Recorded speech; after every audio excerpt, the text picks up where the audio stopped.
بسم اللہ الرحمن الرحیم۔ شروع اللہ کا نام لے کے جو بہت مہربان رحم والا ہے۔ اور جان رکھو کہ اللہ بے پرواہ ہے، شرحائے گیا ہے۔ شیطان تمہیں اندیشہ دلاتا ہے محتاجی کا اور حکم دیتا ہے بے حیائی کا، اور اللہ تم سے وعدہ فرماتا ہے بخشش اور فضل کا، اور اللہ وسعت والا علم والا ہے۔ اللہ حکمت دیتا ہے جسے چاہے، اور جسے حکمت ملی اسے بہت بھلائی ملی، اور وہ نصیحت نہیں مانتے مگر عقل والے۔ اور تم جو خرچ کرو یا منت مانو اللہ کو اس کی خبر ہے، اور ظالموں کو کوئی مددگار اور ظالموں کا کوئی مددگار نہیں۔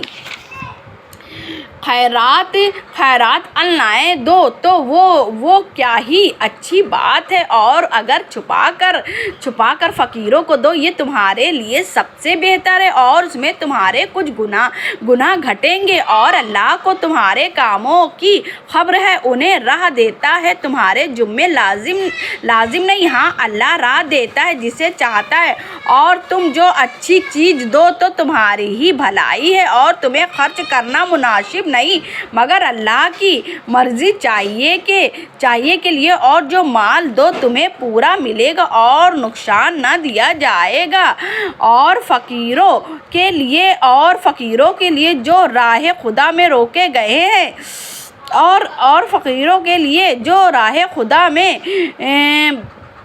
روکے گئے ہیں، زمین پر چل نہیں سکتے، نادان انہیں تونگر سمجھتے ہیں کہ سبب تو انہیں ان کی صورت سے پہچان لے گا۔ لوگوں سے سوال نہیں کرتا کہ گڑ گڑانا پڑے، اور جو تم خیرات کرو اللہ اسے جانتا ہے۔ وہ جو اپنے مال خیرات کرتے ہیں رات میں اور دن میں، چھپے اور ظاہر کے لیے ان کا نیک ہے، ان کے رب کے پاس ان کو نہ کچھ اندیشہ ہوگا اور نہ کچھ غم۔ وہ جو سود کھاتے ہیں قیامت کے دن نہ کھڑے ہوں گے مگر جیسے کھڑے ہوتے ہیں وہ جیسے اسباب نے چھوڑ کر مخبوط بنا دیا ہو، یا اس لیے کہ انہوں نے کہا بے بھی تو سود ہے کہ مند ہے، اور اللہ نے حلال کیا ہے بے کو اور حرام کیا ہے سود کو۔ تو جسے اس کے رب کے پاس سے نصیحت آئی وہ باز رہا تو اسے حلال ہے جو پہلے لے چکا ہے، اور اس کا کام خدا کے سپرد ہے، اور جو اب ایسی حرکت کرے گا تو وہ دوزخی ہے، وہ اس میں مدتوں رہے گا۔ اللہ ہلاک کرتا ہے سود کو اور بڑھاتا ہے خیرات کو، اور اللہ کو پسند نہیں آتا کوئی ناشکرا بڑا گنہگار۔